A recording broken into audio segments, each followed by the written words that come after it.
So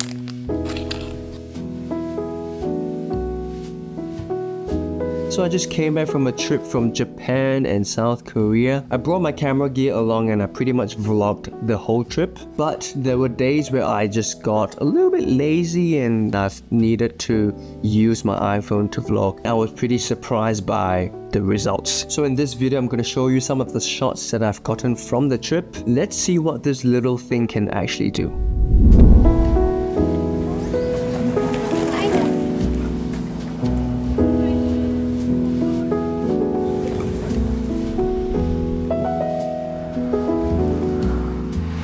Before we do that, I want to thank Skillshare for sponsoring today's video. As a new YouTube creator, I'm constantly just looking for ways to improve my skills, whether it's filming, editing, or just understanding the whole YouTube creation process better. And that's where Skillshare really came in handy for me. For those of you who haven't heard of Skillshare yet, it's the largest online learning community for creatives, whether you're into film, design, animation, freelancing, or even productivity. Skillshare has thousands of classes taught by industry experts, and it's a great way to level up your skills at your own pace. One class I've been diving into recently is YouTube Success, Script, Shoot, and Edit with MKBHD. I've been following MKBHD for years now, and he's honestly one of the best in the game. The tips I've picked up from this course have given me many ideas to improve my process. I love that the classes are broken down into bite-sized segments, so I can fit in the learning times into my own schedule and go at my own pace. So if you're looking to take your skills to the next level, Skillshare is a great place to start. And if you sign up with the link in the description box below, the first 500 people gets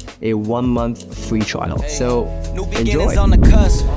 Not too old to adjust. Old dog, new tricks. Remember I was just a pup. Something dirty in my cup. Clean soul, good karma is a must. Still my shooter in the cut. I was stuck inside a rut. Played the game, made bank, move G. Anything to get a buck. You won't find me in the club.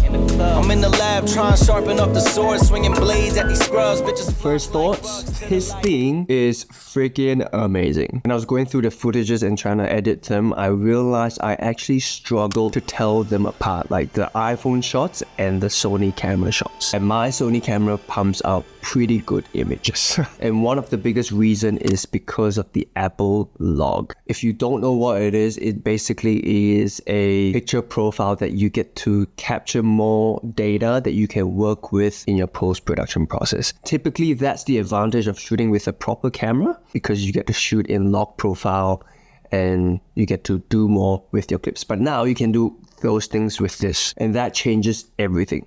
I'm using the iPhone 15 Pro Max. No filters, no ND, no mist, whatever, no external storage, just straight up me and my phone. Just keep watching and you'll see why it's so good.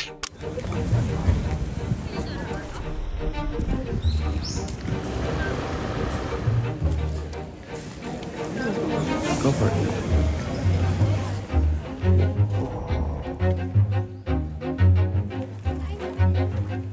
After doing videos for a while now, I've come to realize that sometimes it's better to have a moment captured with a lower quality camera than to prioritize high quality images so much that you don't even end up capturing anything. So many instances when I'm editing a vlog or whatever, I just wish that I had more footages, I have more variation, and even just to document the memory sometimes, I wished I captured more. So with my proper camera, I've got to change between my wide lens and my tighter lens. It's not the hardest thing to do, but it's still an extra step. But with the iPhone, it's just so easy. It's one click away. I have a 13mm lens, 35mm, 77mm lens. I just have way higher tendency to capture things. On the technical end, there are a few things I've written down on what I like about it. First things first is the great dynamic range. For an iPhone, one of the biggest drawbacks when you shoot with the normal mode is the dynamic range. It just, your highlights and your shadows, they just feel more crushed, more compressed. But with this Apple Log, you just get so much more data to work with. You can color grade to however you want. And this is a quick comparison of a footage shot with Apple Log and a standard non-log footage. Immediately you can see the non-log footage is just more iPhone-y, and the one that I shot with log footage just looks closer to a proper camera. prior to this, I thought you would need to rig your phone up with external storage and all that stuff to be able to shoot in Apple Log because the file sizes will be massive. But in this trip, I've been able to get 1 to 2 days worth of footages without offloading them onto my computer. That's like 100 gig or so. And I'm using only the 256 gig iPhone. What I can say is that it definitely takes up more space than your usual video, but it's still way lesser in file size in comparison to a proper camera. And I'm shooting in 4K 30 FPS.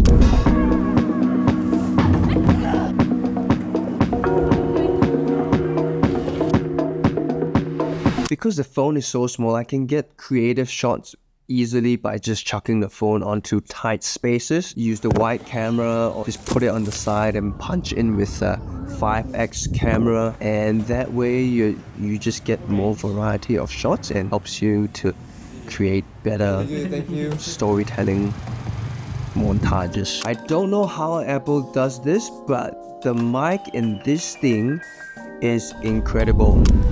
So I just did an interview with these guys. So guys, Nikolai. My name is Getty. They mentioned that they watched.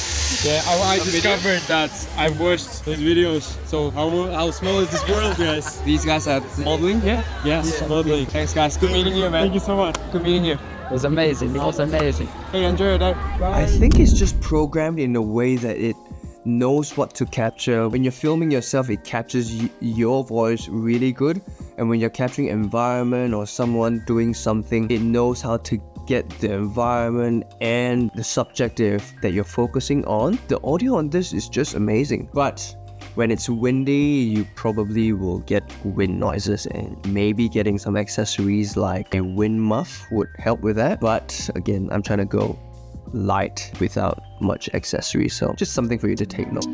Energy's here, you're not ready for the wham. Energy's war, I've never been glam. Energy sure like bars will land like a missile straight to the plan. Energy's more than everything, man. Energy's mad, don't mess with the ram. Certain things in life gotta overstand. That's disappointing, don't do this, man. We used to need to carry gimbals to get a smooth shot, or even when you film yourself, but with the iPhone stabilization, it's just freaking incredible. I can shoot at 77mm, which is quite punched in. It's perfectly stabilized and you just get the shot that you need. Even when I want to shoot wide shots of myself walking, it's stabilizing fine. And you want to do certain gimbal kind of movements. And I don't know if you realize, you don't really see people using phone gimbals anymore. And that's probably because you don't need to now. That's how good this tech has become. Because this is so good and it's in such a small package, it's very easy to just resort to using this all the time. I've had so many instances where like I actually have my camera in my bag, but this thing is just in my pocket and it does 80% of the job.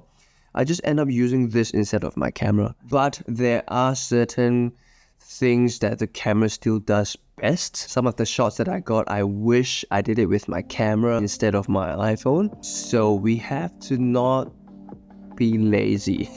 We should probably still use the best gear whenever possible.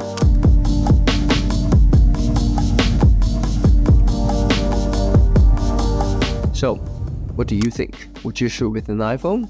And how would you implement this into your workflow? My takeaway from this is that it's the easiest ever now to create good videos. Gear is no longer the barrier of entry. We all have access to it. Tutorials that are full of it on YouTube for free. Honestly, all we have to do is show up and create. I hope this video has given some perspective on how good and how easy it is to shoot with an iPhone with the Apple Log. I've shared the LUT that I use in the description box below if that's something you're interested in. I've made it pretty easy to use. It's a one-click thing, and when you shoot on Blackmagic Design camera app, you just chuck the LUT on, and when you shoot, you're shooting with a preview of how your footage will look with the LUT on. I might make a full detailed video on how I've set up my iPhone to shoot in Apple Log. If that's something you want to see, make sure to subscribe and stay tuned for that.